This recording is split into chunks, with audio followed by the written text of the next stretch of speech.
Boa tarde, doutora Luísa Valder. Obrigada por nos receber no seu gabinete e pela disponibilidade apresentada para a elaboração desta entrevista. Queríamos desde já conhecê-la um pouco melhor, para isso é importante sabermos há quantos anos se dedica a este projeto de renome chamado APAV, como é o seu dia-a-dia. Olha, o meu dia-a-dia tem a ver com o apoio a vítimas de crime. E, portanto, nós temos uma equipa que é composta por pessoas da área jurídica, da área da psicologia e da área social, porque tem a ver com os 3 tipos de apoio que nós disponibilizamos. O dia é composto, a parte da manhã, digamos que são funções diferentes, a parte da manhã e a parte da tarde. A partir das 14, nós dedicamos ao atendimento à vítima. E isto porque nós optámos por não ter o sistema das pessoas fazerem uma marcação prévia. Se o quiserem fazer, tudo bem, até porque há pessoas que vêm com o tempo muito, contado, e portanto se o quiserem fazer por nós, nós temos também essa disponibilidade, mas quem quiser pode aparecer. E é sempre atendido dentro desse horário. A parte da manhã é dedicada sobretudo às questões mais burocráticas, porque depois há uma série de instituições que é preciso contactar para irmos disponibilizando os apoios que, sobretudo a nível social, que as pessoas necessitam. O fazer relatórios, o contactar as instituições. Outro dos nossos trabalhos tem a ver com as questões da prevenção. E tentamos sempre que seja da parte da manhã que vamos às instituições promover ações, dinamizar ações de sensibilização, ações de formação, que sejam pedidas pelas mais diversas instituições da sociedade civil e na sua grande maioria do Concelho de Odivelas. Pode ser escolas, pode ser centros de dia, pode ser o centro de saúde, pode ser qualquer instituição que assim o pretenda. E isso também tentamos que seja de manhã. E também há situações em que as vítimas não conseguem vir até nós. Ou porque estão a ser vítimas de stalking por parte do agressor, que controla a vida delas minuto a minuto. E elas não querem correr o risco de ser seguidas. E então aí temos que encontrar outras estratégias. E o que fazemos é, em vez da vítima vir a nós, tentamos nós ir à vítima. Como funciona o gabinete e quais as áreas que podemos então encontrar dentro da APAV? 85% das pessoas têm a ver com vítimas de violência doméstica. E depois há casos em que há, por exemplo, pessoas vítimas de violação, fora também no contexto da violência doméstica, mas também algumas fora do contexto da violência doméstica. Portanto, pessoas que foram vítimas de um crime de violação na rua, por desconhecidos, etc.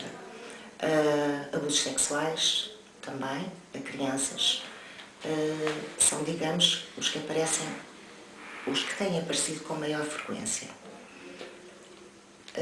A vítima, quando vem, quase sempre, e sobretudo as vítimas de violência doméstica, quase sempre vêm, a sua grande maioria vem já numa situação limite, portanto já deixaram que a violência, permaneceram na violência durante muitos anos e a certa altura já não conseguem sozinhas sair desse círculo e razão pela qual pedem ajuda. Nos últimos 2 anos, digamos, têm chegado também muitos casos de pessoas idosas que são agredidas ou por filhos ou por netos. São mais os casos que chegam vítimas de violência física ou psicológica? É assim, eu diria que na sua globalidade é violência psicológica. Mas porquê? Porque toda a violência física traz violência psicológica ao mesmo tempo. Há alguns casos em que aparece só a violência psicológica. Por outro lado, muitas mulheres nos dizem, e aquele tipo de mulheres que é violentada fisicamente e psicologicamente, A certa altura do seu discurso, dizem-nos inclusive, eu preferia que ele me tivesse batido. Porque de facto tem aquela consciência de que a dor física desaparece mais facilmente e a agressão psicológica deixa marcas muito mais profundas. O primeiro contacto é efetuado por quem? Pela vítima ou por familiares ou amigos da vítima? É das mais diversas formas. Há situações em que é a própria vítima a primeira a contactar. Há situações em que são, por exemplo, as mães, que conhecem filhas que estão recém-casadas ou a viver em união de facto, e as mães aperceberam-se que algo ali não está bem, falam com a filha, elas acabam por admitir que estão a ter um problema na sua conjugalidade e as próprias mães contactam para saber qual a melhor maneira de poder ajudar aquela filha. Há vizinhos, por exemplo, porque sabem do que se passa e porque ouvem tudo o que se passa na porta ao lado e também contactam. Há situações em que são, por exemplo, os próprios técnicos das instituições. Imaginemos uma assistente social que recebeu alguém da comunidade por outras questões, mas a pessoa ao longo da conversa acaba por dizer que é vítima de violência doméstica e portanto, o técnico depois contacta a Câmara Municipal. Tem contactado através dos mais diversos departamentos, porque se apercebe ao longo do seu dia-a-dia que há alguém que tem esse problema. Professores, por exemplo, porque se apercebem através dos alunos. Portanto, há de tudo, inclusive até o próprio pároco de Odivelas. Como é que todas estas entidades agem quando há uma vítima que é uma criança? Claro que... E como é que a APAV também retribui a assistência, porque certamente é diferente a uma mulher do que a uma criança. Depende daquilo que a criança... De uma maneira geral, a criança quando é acompanhada, ou porque já foi diagnosticado, digamos, que houve um crime de abuso sexual, mas devo dizer sinceramente que neste contexto no município de Odivelas não acontece, mas não acontece com grande frequência. Acha que as vítimas se sentem mais seguras quando têm um advogado a acompanhar o seu processo? Depende da vítima. Depende da vítima, depende da situação, do processo, etc. Porque, por exemplo, há uma série de procedimentos que nós podemos ajudar a vítima, desde até, inclusive, fazemos nós todos os requerimentos que são necessários, fazer chegar ao processo, e com o Estatuto da Vítima de Violência Doméstica, ela própria pode fazer chegar ao processo essa informação e todos esses requerimentos não os sabe fazer, nós fazemos-lo por ela. E, portanto, acaba por ter... podemos sugerir medidas de coação, por exemplo, ao Ministério Público. Podemos pedir, por exemplo, ao abrigo da proteção de testemunhas que determinadas situações em que o agressor seja retirado da sala quando as vítimas estão a depor, ou, por exemplo, em sede de julgamento. Portanto, há uma série de procedimentos que nós podemos tentar compensar.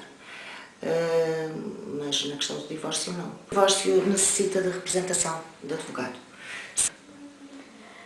Quem são as principais vítimas? Já falamos aqui um pouco disto, mas quais são as principais vítimas que chegam aqui a Odivelas?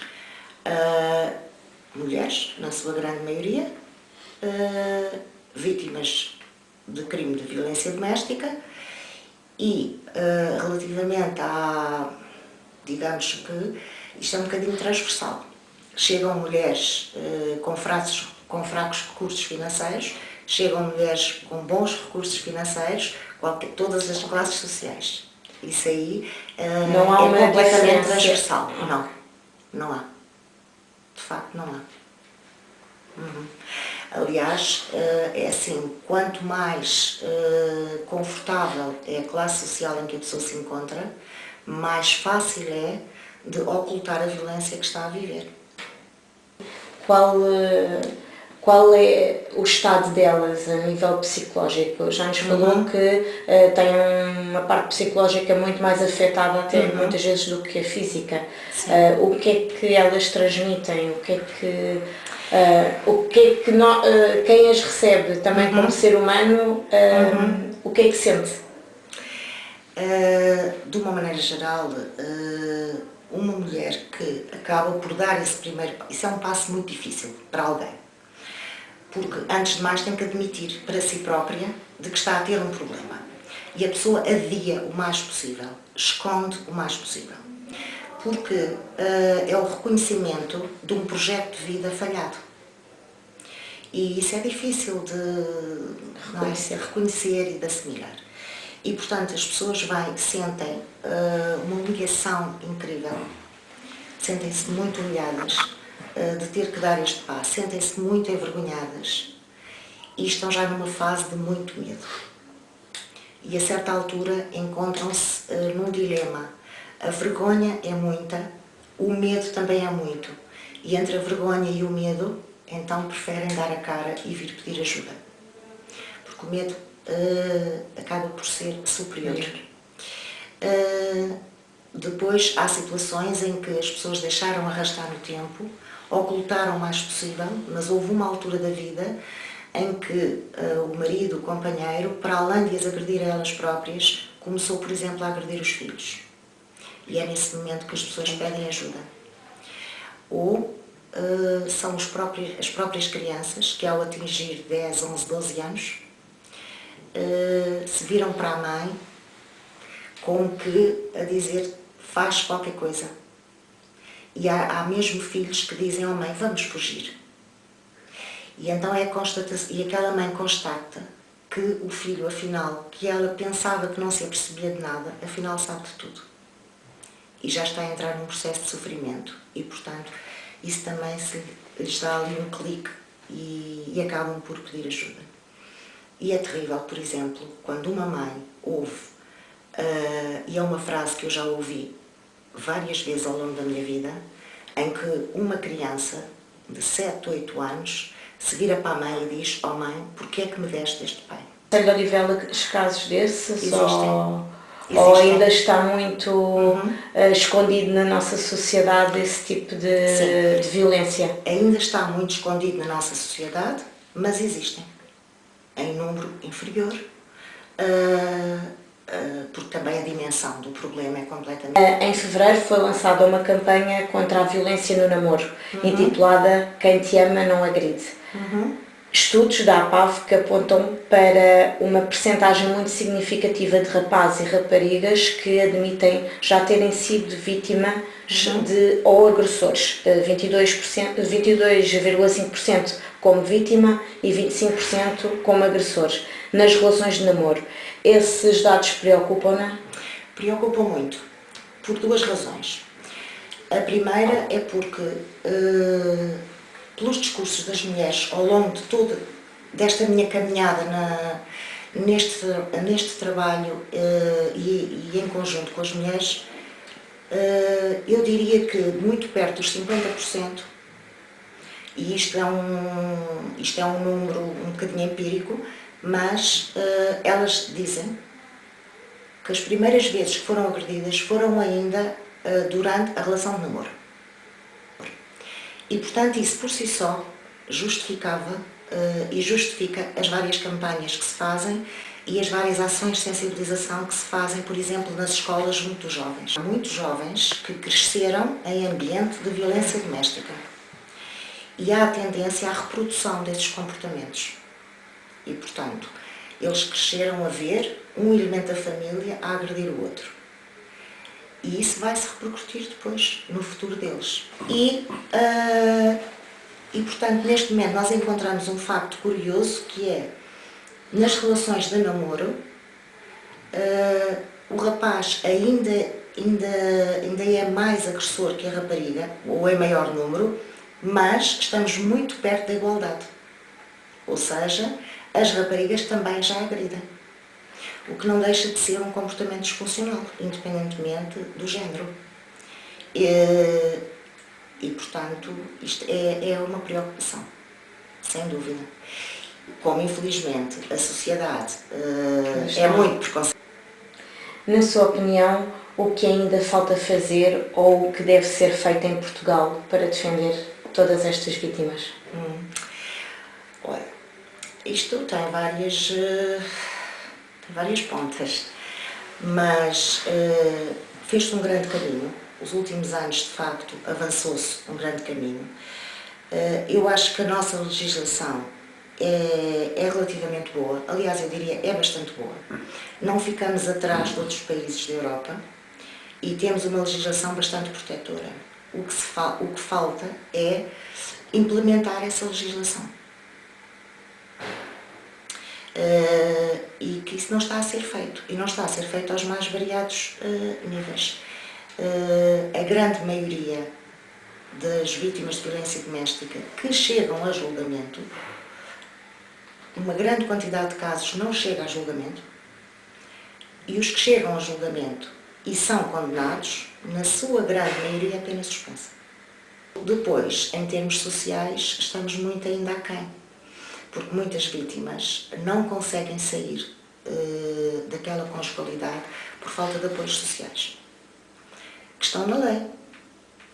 Quando falamos de apoios sociais, que tipo de Vou apoios? dizer, por exemplo, quando uma pessoa, um casal, uma das primeiras necessidades que tem é a questão da habitabilidade. A legislação e o Estatuto da Vítima de Violência Doméstica concede ajuda em termos de habitação.